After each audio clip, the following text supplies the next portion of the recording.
Hi again, and welcome back to FSD TV. I'm your host, Mark Sonny, and today we have Jenny Saul with us, who's going to teach us a reader's workshop lesson on empathy, so you can feel what characters are actually feeling. Jenny, take it away. Hello, FSD readers. My name is Mrs. Saul, and I'm a sixth grade teacher at Valencia Park, and I'm so happy you came to join me today for an ELD reading lesson. Today we will be comparing and contrasting characters in a story using empathy to help you try to feel what the characters are actually feeling.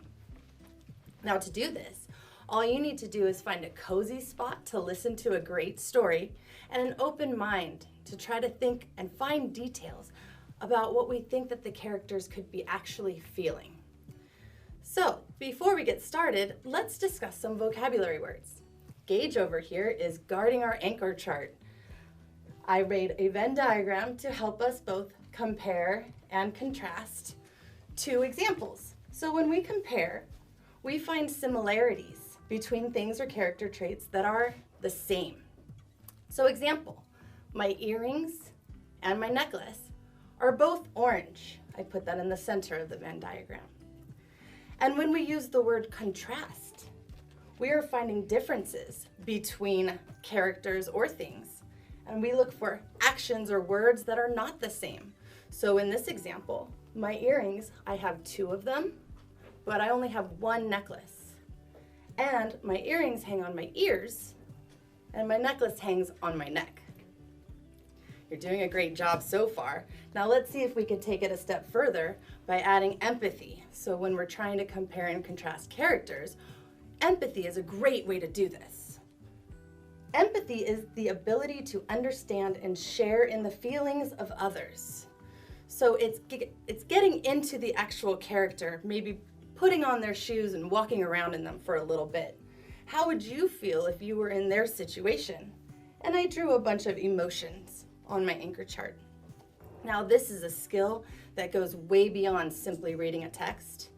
You have to actually put yourself in their shoes and walk around, and then you will be able to fully compare and contrast on a really deep level. Now let's try this skill together by reading a story. And one of my favorite stories is The Giving Tree by Shel Silverstein. This text may be simple, but the characters are deep and really complex. This is The Giving Tree by Shel Silverstein, read with permission by HarperCollins Publishing. Once there was a tree, and she loved a little boy. And every day the boy would come, and he would gather her leaves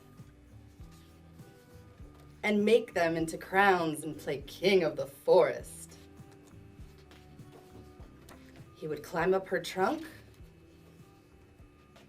and swing from her branches and eat apples. And they would play hide and go seek. And when he was tired, he would sleep in her shade. And the boy loved the tree very much. And the tree was happy. But time went by, and the boy grew older. And the tree was often alone. Then one day the boy came to the tree, and the tree said, "Come, boy, come and climb up my trunk and swing from my branches and eat apples and play in my shade and be happy." "I am too big to climb and play," said the boy. "I want to buy things and have fun. I want some money. Can you give me some money?" "I'm sorry," said the tree, "but I have no money. I have only leaves and apples."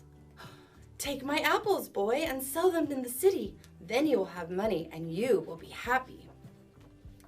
And so the boy climbed up the tree and gathered her apples and carried them away. And the tree was happy. But the boy stayed away for a long time, and the tree was sad. And then one day, the boy came back and the tree shook with joy. And she said, "Come, boy, climb up my trunk and swing from my branches and be happy." "I am too busy to climb trees," said the boy. "I want a house to keep me warm," he said. "I want a wife and I want children, so I need a house. Can you give me a house?" "I have no house," said the tree. "The forest is my house." "But you may cut off my branches and build a house. Then you will be happy." And so the boy cut off her branches and carried them away to build his house. And the tree was happy. But the boy stayed away for a long time. And when he came back, the tree was so happy she could hardly speak. "Come, boy," she whispered. "Come and play." "I am too old and sad to play," said the boy. "I want a boat that will take me far away, far from here. Can you give me a boat?" "Cut down my trunk and make a boat," said the tree, "and then you can sail away and be happy." And so the boy cut down her trunk and made a boat and sailed away. And the tree was happy, but not really. After a long time, the boy came back again. "I am sorry, boy," said the tree, "but I have nothing left to give you. My apples are gone." "My teeth are too weak for apples," said the boy. "My branches are gone," said the tree. "You cannot swing on them." "I am too old to swing on branches," said the boy. "My trunk is gone," said the tree. "You cannot climb." "I am too tired to climb," said the boy. "I am sorry," sighed the tree. "I wish that I could give you something, but I have nothing left. I am just an old stump. I am sorry." "I don't need very much now," said the boy. "Just a quiet place to sit and rest. I am very tired." "Well," said the tree, straightening herself up as much as she could. "Well, an old stump is good for sitting and resting. Come, boy, sit down. Sit down and rest." And the boy did. And the tree was happy. The end. Wow, those characters are deep. Okay, first, let's try to empathize with both characters. I want you to think about how you think that the boy, how would you feel if you were the boy?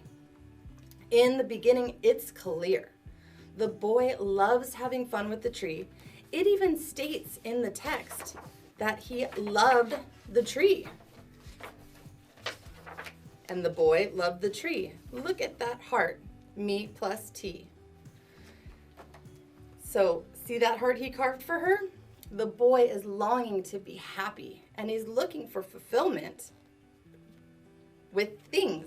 He's finding this fulfillment because the tree is willing to provide him with things. Whatever she can do to make the boy happy, she's willing to do. So now let's empathize with the tree a little bit. She is so joyful every time she sees that little boy. I would even go so far as to say that she finds happiness just knowing that the boy is happy, even though she may not be that happy. I don't think she really enjoys being left alone for a long time, do you?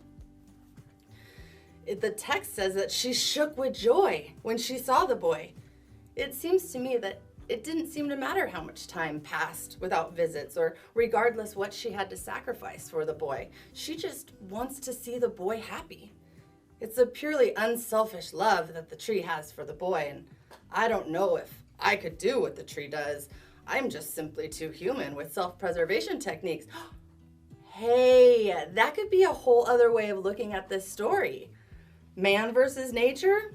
I'm telling you, this text is simple, but it's really complex.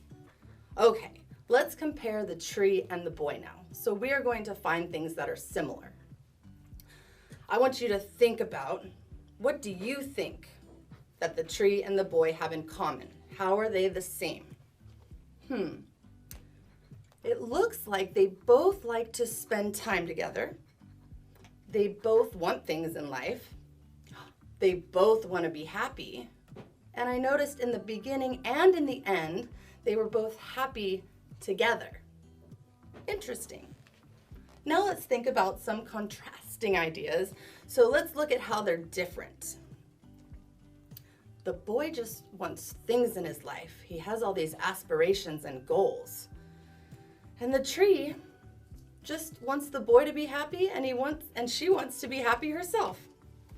The boy finds happiness by using offerings or gifts to improve his life, while the tree finds happiness when the boy is happy and when he comes to her for help. I have read this story so many times, and every time I read it, I take something new away from it. I used to identify with the boy a lot when I was younger. I just really wanted to be provided for by an unselfish, fun, protecting adult figure. But as I get older, I get closer to the tree. I'd really like to be more of a giver than a taker. Whew! We did it, readers! We compared and contrasted characters using empathy to feel what they're feeling, to really get into their characters deep. I am so very proud of you and how you stuck with us for this entire lesson. Next time you read a book, please practice your new skills. Empathy can really help you find similarities and differences in the characters that you're reading about. Create a positive day, FSD learners, and thank you so much for watching with us. Thank you, Jenny, for showing us how to empathize with a character, and I think we understand now. On behalf of Wes Kriesel and Pablo Diaz, my name is Mark Sonny, and this has been FSD TV.